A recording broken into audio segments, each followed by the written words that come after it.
प्राच्य विद्या पंडित कॉम्रेड शरद पाटील यांचं हे जन्मशताब्दी वर्ष आहे।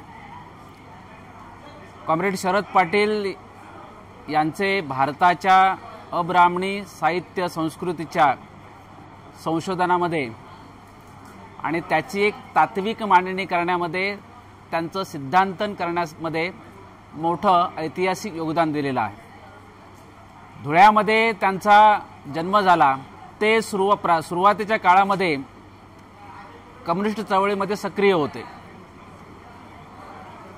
नंतर पुढे जाऊन त्यांनी कम्युनिस्ट चळवळीतून ते बाहेर पडले।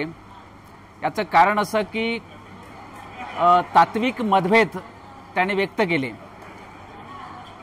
भारतामध्ये जातीव्यवस्था आहे, पण या भारतामध्ये जी मार्क्सवादी चळवळ उभी राहिली, कम्युनिस्टांची जी चळवळ उभी राहिली, त्या कम्युनिस्टांच्या चळवळीने वर्गाचा मुद्दा प्रधान मांडला, मुख्य मांडला। म्हणजे मार्क्सवादाचं जे सुपरस्ट्रक्चरचं मॉडेल आहे त्याच्यामध्ये वर्ग हा पाया मांडलेला आहे। भारतातील कम्युनिस्टांनी वर्ग हा पाया मांडला आणि जात हा इमल्याचा भाग मांडला। शरद पाटलांचा याबद्दल आक्षेप होता। शरद पाटलांचं म्हणणं असं होतं की जात भारतीय समाज हा जाती समाज आहे, भारतातील मुख्य संघर्ष हा जाती संघर्ष आहे आणि त्यामुळे जातीचा मुद्दा बाजूला ठेवून केवळ वर्गीय लढाई लढून या देशामध्ये मूलगामी क्रांती करता येणार नाही। बाबासाहेब आंबेडकरांनी सुद्धा आपल्या काळामध्ये हा महत्त्वाचा प्रश्न भारतातल्या डाव्यांसमोर उभा केलेला होता।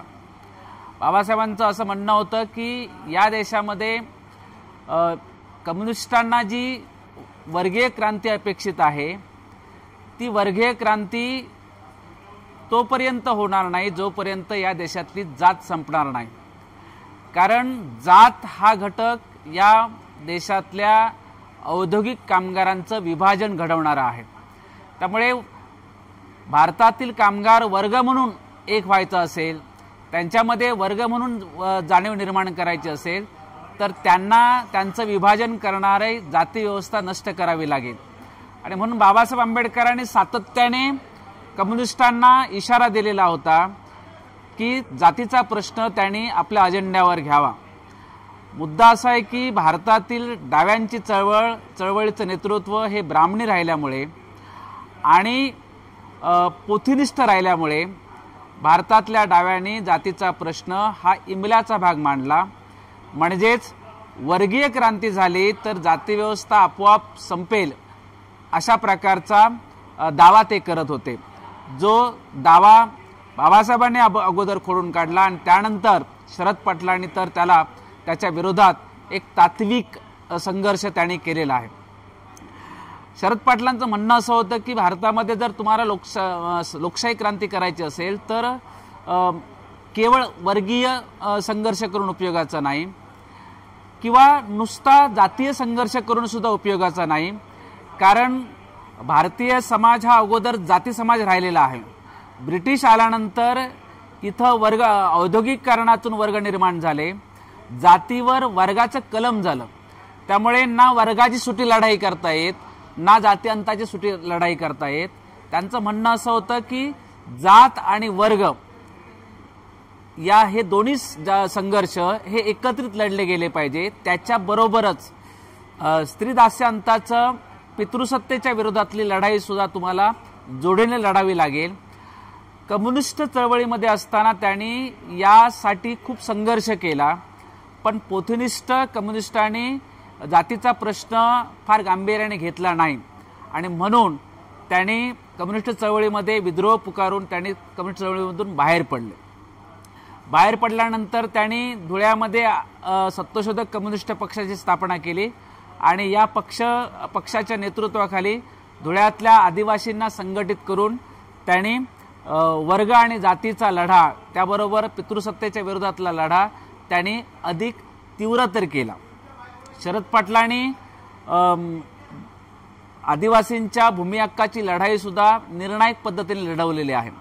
1982 साली त्यांनी भारतातला पहिला ऐतिहासिक खटला भूमी हक्क आदिवासींच्या बाजूने सर्वोच्च न्यायालयात लढले आणि ते त्यात यशस्वी झाले.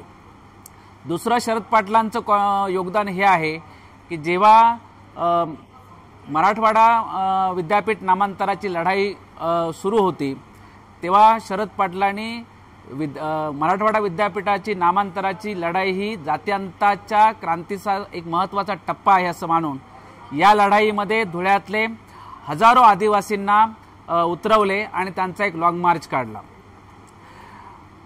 दिवसा दलित आदिवासींच्या हक्काची रस्त्यावरची लढाई आणि रात्री या देशामध्ये अब्राह्मणी परंपरेचा शोध घेत अब्राह्मणी तत्वविचारांचा शोध घेत त्यांनी नवीन वैचारिक मांडणी सैद्धांतिक मांडणी त्यांनी केली. शरद पाटलांनी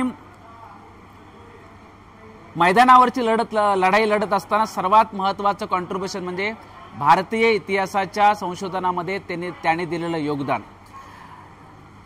ह्या देशामध्ये स्त्रीसत्ता होती जी समतेवर आधारित होती याबद्दलचं महत्त्वपूर्ण संशोधन त्यांनी आपल्या दासशूद्रांची गुलामगिरी भाग 1 आणि 2 या महत्तम ग्रंथांमध्ये त्यांनी केलं. याशिवाय त्यांनी वर्ग जात आणि पुरुषसत्ताक व्यवस्थेच्या विरोधात एकत्रित लढाई लढणारं एक नवं तत्वज्ञान मार्क्सवाद फुले आंबेडकरवाद हे तत्वज्ञान त्याने उभं केलं.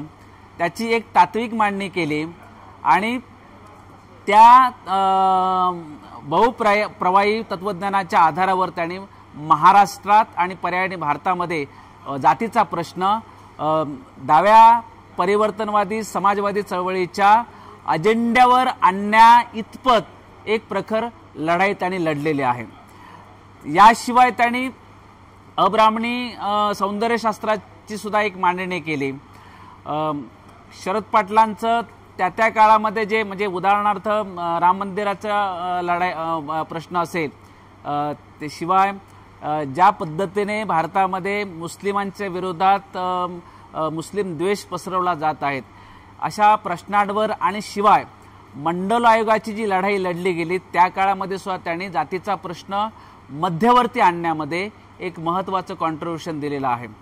शरद पाटलांनी आपल्या काळामध्ये लढे लढत असताना आणि दुसऱ्या बाजूने वैचारिक तात्विक योगदान देत असताना त्यांनी महाराष्ट्रामध्ये मार्क्सवाद फुले आंबेडकरवाद या त्यांनी उभ्या केलेल्या तत्वज्ञानावर काम करणाऱ्या तरुणांची फार मोठी फौज त्यांनी तयार केली. आजही शरद पाटलांच्या नंतर हे मार्क्सवाद फुले आंबेडकरवाद हे तत्वज्ञान घेऊन महाराष्ट्रामध्ये जातीचा प्रश्न अग्रभागी आणण्यासाठी जाती संघर्ष तीव्रतर करण्यासाठी आघाडीवर आहेत.